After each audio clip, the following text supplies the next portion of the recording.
Hi there, and welcome to Ask the Flower Farmer Live with the Gardener's Workshop. I'm Dave Dowling. I'll be filling in today for Lisa.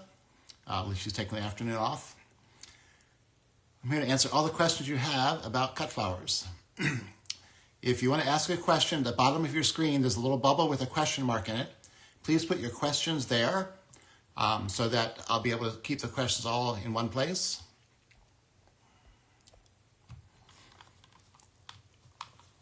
And until you start getting some questions, then I'll do a little bit of talking first. I'm Dave Dowling. I work with Ball Color Link. And I also have an online class with the Gardener's Workshop called Bulbs, Perennials, Woodies, and More. All the classes with the Gardener's Workshop are now immediate access. So if you buy it today, you get access to the entire class all at once. More information about all the classes offered by the Gardener's Workshop are at thegardenersworkshop.com. And I also have an online class with... I'm just trying to figure out. Okay, I see a question here. Let's get started.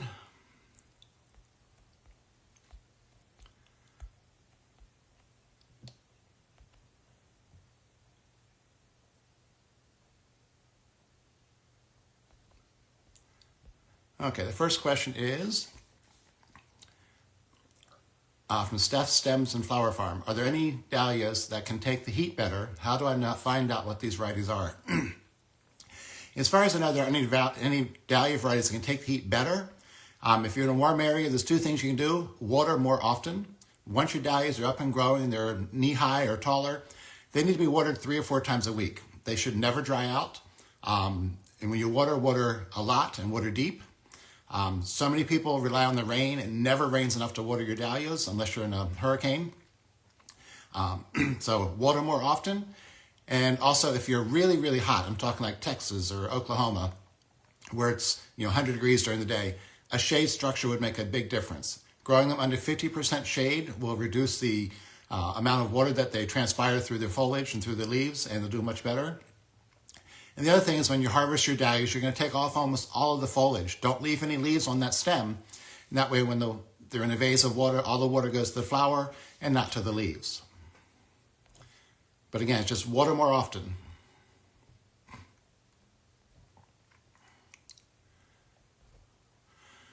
Okay, Liam Murphy. We're a small cut flower farm in Central Texas. We've been asked to grow ranunculus, daffodils, and tulips for a wedding next March. Do you have any growing or harvesting tips for us? Well, if you're in Texas, you should be able to grow the anemones. The ranunculus without any problem. But you want to plant them this fall, in October, early November, late November at the latest. And you can grow them in a high tunnel. You're not out in the open field. Tulips and daffodils are a little bit different because you're in Texas. You might not have a long enough, cold enough winter for them to get their natural cooling. So you may need to buy what's called a 9C bulb, which have been chilled at 9 degrees Celsius, which is 49 degrees Fahrenheit. They've been pre-chilled for about 8 weeks. And you would still plant them in the fall, and all you can do is hope that they can bloom on time for your wedding in March. One thing to know is that your daffodils are going to bloom before your tulips. Usually the daffodils are just finishing up when the tulips are starting.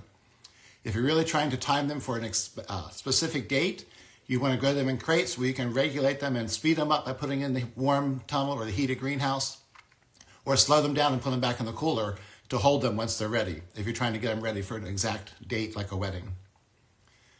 But it can be tricky. I always like to say never promise anything for a wedding, just tell them you're going to try your best. The neighbor flower farm wants to know if sage should be cut back in the winter or pruned back in the spring. Either time is fine.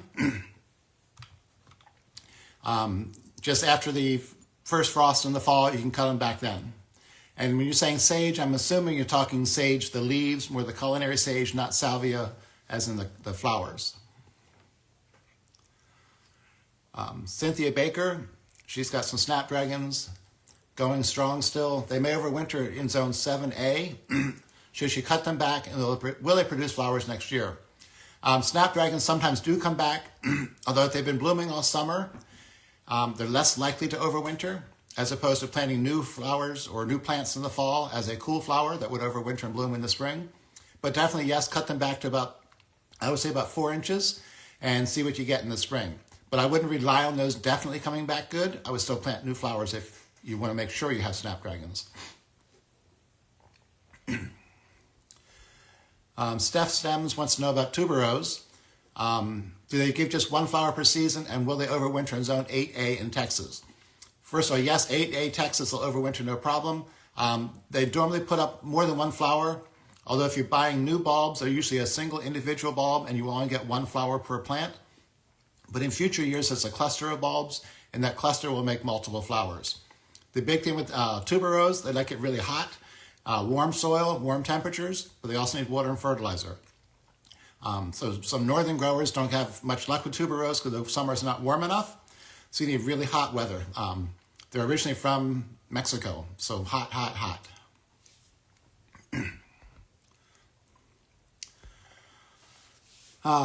Blooming Beautiful by Joyce D. I planted out my snapdragon plants 7 weeks before my first frost date, which is September 30th, and some are blooming. Is it a lost cause for the cool flower concept, or should I pinch them? If you have some flowers that are going to bloom on them this fall, go ahead and pick them and use them. And that process of harvesting that flower will be the pinch that you want to give them before the winter. It sounds like your plants went in and they were happy and grew really well and thought it was time to grow and bloom. But they should still overwinter. I would just pinch those back, and the pinch could be picking that flower.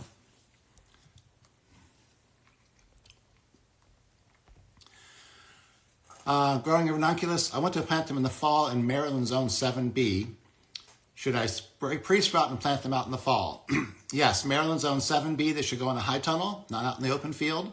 In a high tunnel, getting them planted by mid-October to early November at the latest.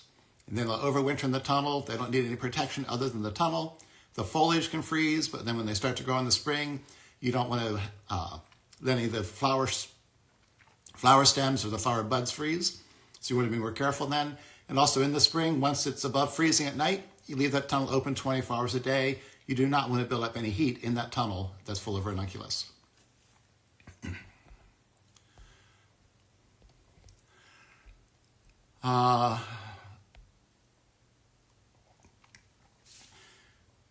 Muckalese. When peonies start emerging in the spring, how often should I water? Especially when you're experiencing hard freezes. Well, as long as your soil has been damp and rain and snow over the winter, you should not need to water your peonies until they're up and growing and maybe 8 or 10 inches tall and have foliage showing. And then only water if you're dry. But usually there's enough rain in the spring to keep peonies happy.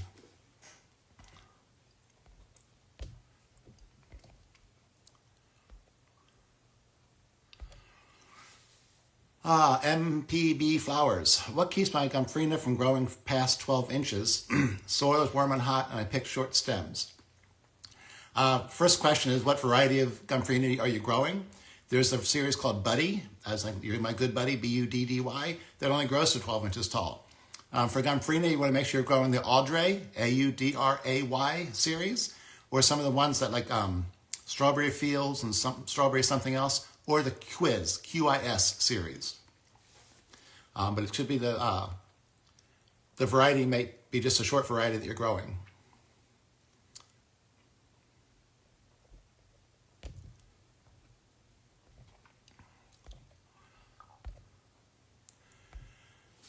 Would a low tunnel work for ranunculus in zone 7B for planting in the fall? Yes. It's the same question they asked about planting ranunculus in the fall in Maryland. Yes, you could use a low tunnel, but it wants to be tall enough so that the plants won't hit the top of that tunnel. So it needs to be about 18 inches tall. You can use row cover or plastic. If you use plastic, you need to vent on sunny days. If you use row cover, you don't need to worry about venting.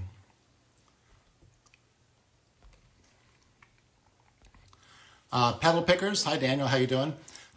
He says to think of adding shade cloth to his dahlias next year. What percentage of shade cloth should he use? If anybody doesn't know, Daniel with Petal Pickers is down in Greenville, South Carolina, where it gets hot in the spring and summer. But you want to use 50% shade cloth. You can either put up a shade structure, or you can put it over an existing tunnel and just take the plastic off, so you're just giving shade and not the heat of the tunnel.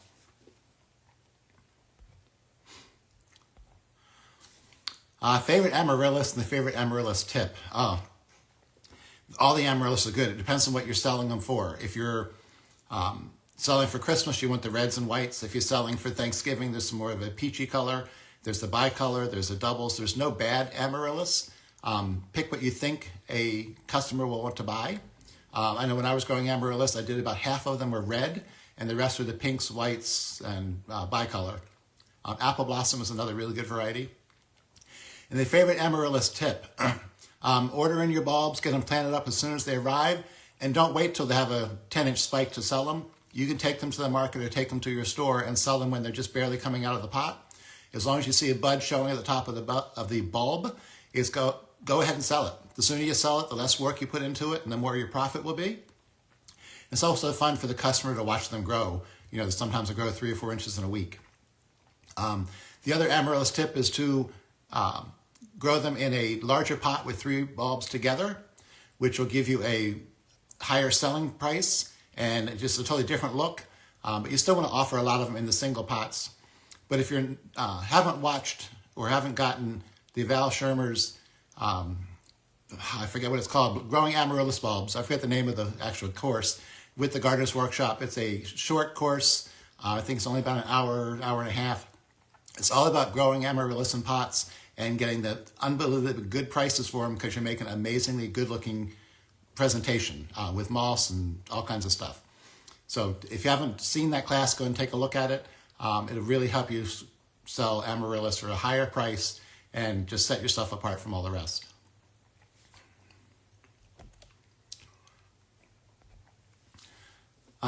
Jen Lins, as a first-time grower, what fall planted bulbs would you suggest? Well, daffodils are good because they're perennial. They'll come back for you year after year, as opposed to a tulip, which you're going to get one harvest. If you don't sell it the week it blooms, you've lost out on it. If you miss selling the daffodil flower, there's always next year. But daffodils and tulips are the 2 most common cut flower bulbs that people grow. There's some other ones you can grow, like grape hyacinths. The hyacinths work really well growing them in a crate. You plant 50 in a crate, and it's nice that then you can put the whole crate in the cooler and just stop them from growing and hold them till you're ready to sell them. But first-time growers, I would do the daffodils and then tulips. There's things like fritillaria, a little more trickier. I'm not sure if I would do those starting out. But like I always like to say is when you're growing spring bulbs that bloom in the spring, make sure you have a customer base lined up. It's not something you want to plant bulbs and then start your business selling next spring because you'll be too busy trying to find customers to buy your flowers. And by the time you find those customers, your flowers are all finished and gone and you never sold them. So I don't recommend growing spring flowering bulbs the very first year unless you already have a customer base lined up.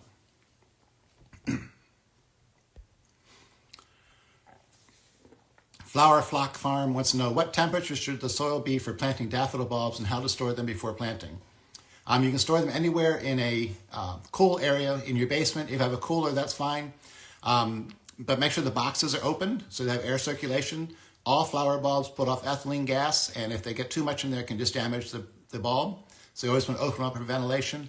That's why they're usually often shipped in crates that are vented so they have air circulation. You don't want to leave them in a closed-up plastic bag.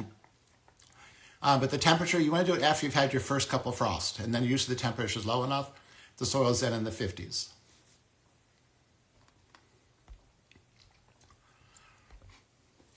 MBB Flowers, can I grow ornamental kale all winter in zone 9B, no frost but cold? You could. They probably wouldn't grow much after sometime in October. They would probably just sit there. But as long as they're, if you haven't picked them yet, they're still good. They'll just sit there. Ornamental kale get to the point where they're colored up from the cool nights, and then they literally sit there until spring when they'll put up a flower stem. So yeah, you could grow them in 9B. I would just plant them and harvest them as you need every week until you finish harvesting them all. Do ranunculus grow well in crates? Can they be dry stored like tulips? Yes, ranunculus can be grown in crates. A bulb crate will hold 12 ranunculus because ranunculus are planted 6 inches on center and a crate is 2.5 square feet. So if you do the math, it comes out to 12 plants per crate. And can they be dry stored like tulips? I think you mean the cut flowers. You can, but I would rather see them stored in water and sold within a week. Because their stems aren't quite as strong as a tulip, and sometimes if you dry store them too long, they're not going to rehydrate and the quality will be lower. And as far as any flowers, dry storing them or storing them to sell later, it's always better to sell it now than try and sell it in 3 weeks when something could go wrong in the cooler in storage, and you've lost your flower.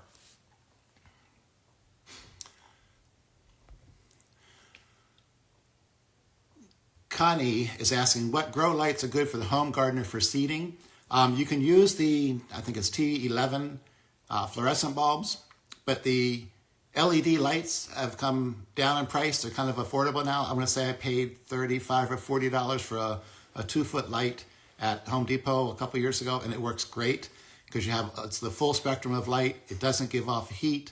So the LED lights are the best when they're as a plant light, or you can use the fluorescent lighting that Lisa talks about in the Gardener's Workshop. Next question is, Kay wants to know, ranunculus growing in zone 6B fall without protection? No, I would not plant any ranunculus outside without some kind of a tunnel, either a low tunnel or high tunnel for protection, especially in zone 6B. It might work for a home gardener, but not for a professional cut flower production. It has to have some kind of cover. And Pebble Picker's back saying, I haven't had success growing alliums in South Carolina. I'm trying again. Should I pre-chill? I'm not sure if you didn't get anything to have it come back, or if it just never worked for you at all the very first year. Your South Carolina weather should be cool enough in the winter for allium. It may not end up being a reliable perennial, so maybe a one and done. But pre-chilling them would not hurt.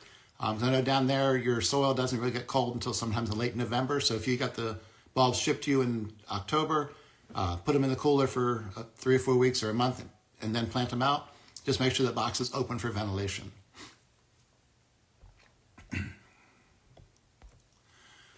Flower Flock Farm, what spacing do you recommend for peonies, and how often do you water once planted in the fall?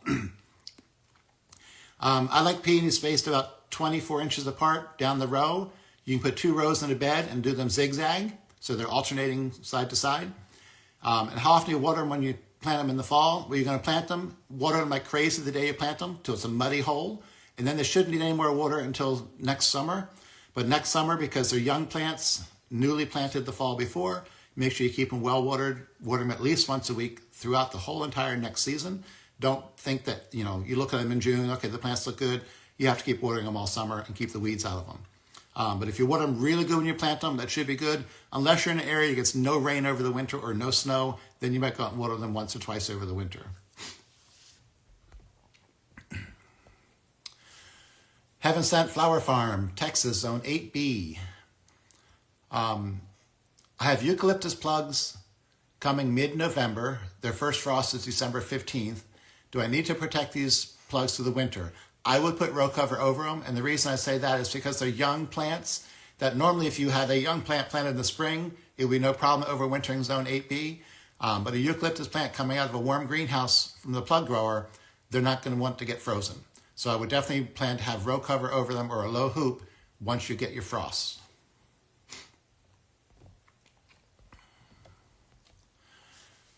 Kafaz, what's the appropriate time to direct sow for fall, such as Bells of Ireland, in Maryland Zone 7B? You want to direct sow about 5 to 6 weeks before your normal first frost date. So if you're in Maryland, your first frost is usually around October 15th. So you should be planting those in the first or second week of September. So you might be a little bit late. I would still go ahead and do it. One really important thing to remember when you're direct sowing anything is water. Water the day you plant, go out and water again lightly every day until you see them up and growing. Then make sure you keep them watered until they get established.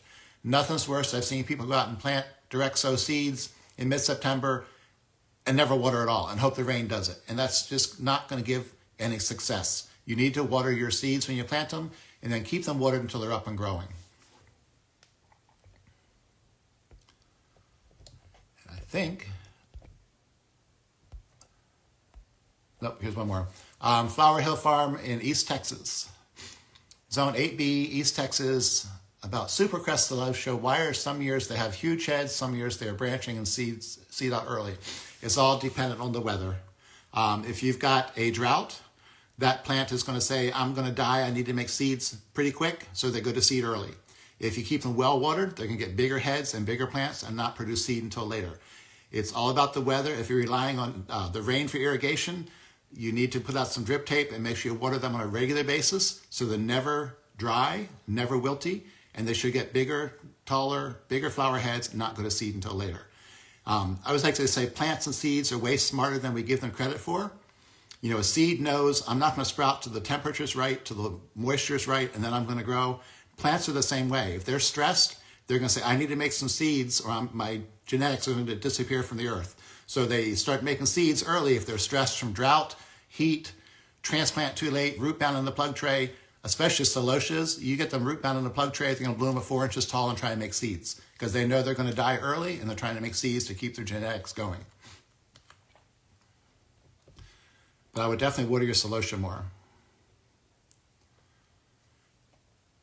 And I think that's all the questions there. If anybody has any more questions, go ahead and stick them in the chat bubble there that has the little question mark. And if you put a question in the chat section, please move it to the question bubble so I can see it. All right. Here's one from Fleetwood Botanical. Canterbury bells have specific instructions about growing on in 10 to 12 hours day length, and both my spring and fall plantings are longer day lengths, so I've gotten tripped up when to start indoors for acclimation correct day length. Well, if you're talking the true Canterbury bells, which are a true biennial, they have to have that cold period. You want to start those seeds in August, plant them out in mid to late September, overwinter them, and then they'll come up next spring and bloom and be beautiful in late spring. If you try and plant them in the spring, the true biennial Canterbury bells or cup and saucer mix, they're not going to bloom that year if you plant them in the spring because they have to have the cold vernalization period to get flowers. Now, if you're talking the Companion, the Champion series, they don't need the cold winter, but they need a cold start. So they get planted out very early in the spring. They can be fall planted or planted very early spring. If you plant the Companion, the Champion out in May or June, it's going to be really short, ugly, and terrible, and you wasted your time.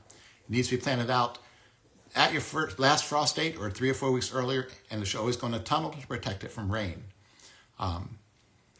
So if you're growing the true Canterbury bells, which are technically a biennial, they should be planted in the fall, started in August, planted out in September, overwintered, and they should be great.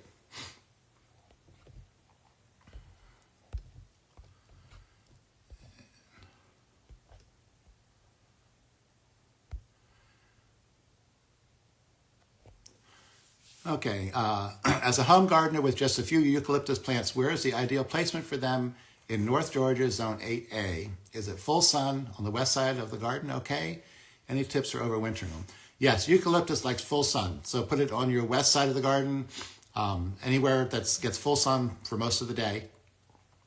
Should overwinter to Zone 8A, no problem. The thing is sometimes if you get a cold spell in the winter, they might damage the foliage, but eucalyptus you're growing as a cut foliage. You're going to cut that back to knee-high or shorter every fall or sometime before next spring. If you don't, you end up getting a tree that's going to be 20 feet tall, and then you can't reach the leaves. So you definitely want to cut back your eucalyptus every winter before it starts to grow in the spring, down to 12, 18 inches tall, no taller than that, and then it should branch out. If you have a really cold winter, it may die back on the trunk, but it should still grow back from the base at the roots. Winter protection, you can cover them with straw or shredded leaves after you've cut them back, and then throw a piece of row cover or plastic over them to keep that insulation material in place. Foxtail peonies. I tried growing Tweedia for the first time this summer. It only grew 6 to 8 inches tall and didn't get any taller. Any ideas how to get taller stems? Tweedia doesn't get that tall to begin with. Make sure you plant it out really early, right around your last frost date, and plant them close together. I would say 6 inches or closer, so they have to outgrow each other and get taller. And make sure you're growing a variety that's listed as being 18 or 20 inches tall. You're never going to get 30-inch Tweedia. It just doesn't do it. It's a shorter plant to begin with. But planting them close together, they'll grow a little bit taller. Kathy Borisco, what is the trick to get pro-cut sunflowers to stop dropping pollen in my counter? The pro-cut shouldn't be making pollen because they're supposed to be pollen-free. So if you're really growing the pro-cut sunflowers, they shouldn't make pollen. That's, from what I understand, they're pollen-less. Doesn't mean they're pollen-free, but they're pollen-less. Other than that, there isn't really anything you can do other than if they start to get pollen, is to take them and get them out of the house. I don't know, maybe you could spray some hairspray on them that would lock it in place. I don't know. Might be an experiment for you to try. Why do a portion of my pro cuts shrivel up and die, all treated the same, but some through the grouping just melt down? So I guess you're talking about sunflowers out in the field and some of them die. Usually if an entire plant dies, it's either an insect in the stem of the plant down low to the ground. Corn borers will do that. They go in, they just start eating inside the stem and it ruins the plant. Or you got a root rot, some kind of disease on the roots. So if you have a plant that's melted down like that, I would examine the stem for any holes that looks like almost like a little slit, a little brown spot where an insect may have gone into that stem and is eating it from the inside. Or pull the plant up and see what the roots look like. If the roots are white, then you're okay. If they're brown and mushy, then you have a root rot problem.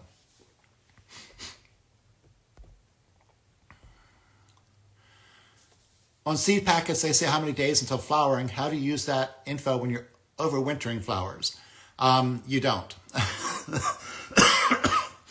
Basically, a days to flowering is if you plant that, take for example a larkspur. If you plant it in May or April or May, it's going to bloom in say 12 weeks. If you plant it in the fall, it's going to bloom maybe 8 weeks after your last frost. So yeah, the days to flower for overwinter crops really doesn't work. It's more of a trial and error and keeping records to know what blooms when. I used to always reference things to when peonies bloom. Like for me, Baptisia bloomed the same time as peonies, the Sweet William right before peonies and continued while the peonies are blooming. So whether you're in zone 7 where your peonies bloom, May 20th, or you're down south where they bloom April 30th, that kind of gives you a reference point that when your peonies bloom, this flower blooms right before, right after.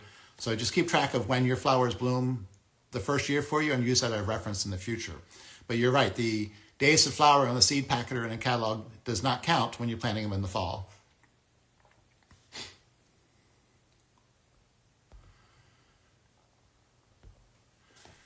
I planted Argentine forget-me-nots and they were so small. How can I get longer stems? I'm zone 6 and I'm assuming I should overwinter them. For one, I would plant them closer together, like I mentioned earlier for the other one. Closer together makes them outgrow each other. But again, check what the height they're supposed to be. You can't make a plant that only grows 12 inches grow much taller. So check the height on the flower. Sometimes it's a beautiful picture in the catalog or in the seed packet, but the height is not what you need for a cut flower use.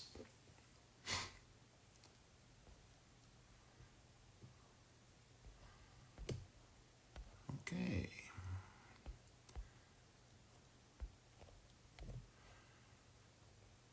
There's one here.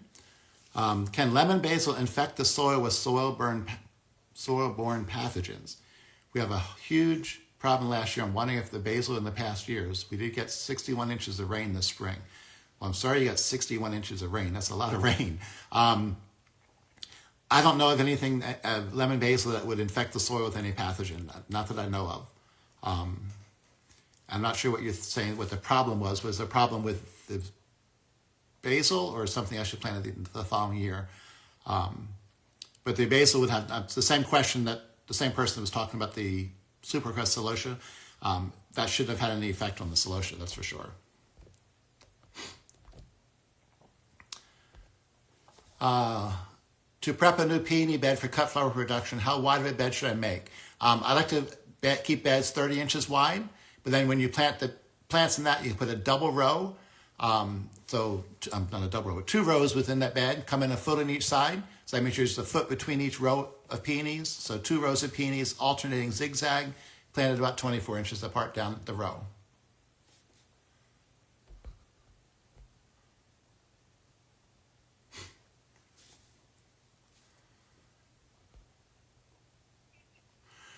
Sweet William sowed spring, zone 7A, had huge plants all summer, now starting to die back. I'm not sure what they're referring to, that's Slavic sourdough. If it's the true biennial Sweet William planted in the spring, it would not have bloomed. You have nice big plants all summer and they'll bloom next year, because a true biennial has to have that cold period before it's going to flower in the following spring. So if it's a true biennial Sweet William, that's usually planted in seeds started in August, planted out in September for flowers the following spring. So your big, bushy Sweet William plants this summer should bloom next spring. And I got one more question I can do here real quick.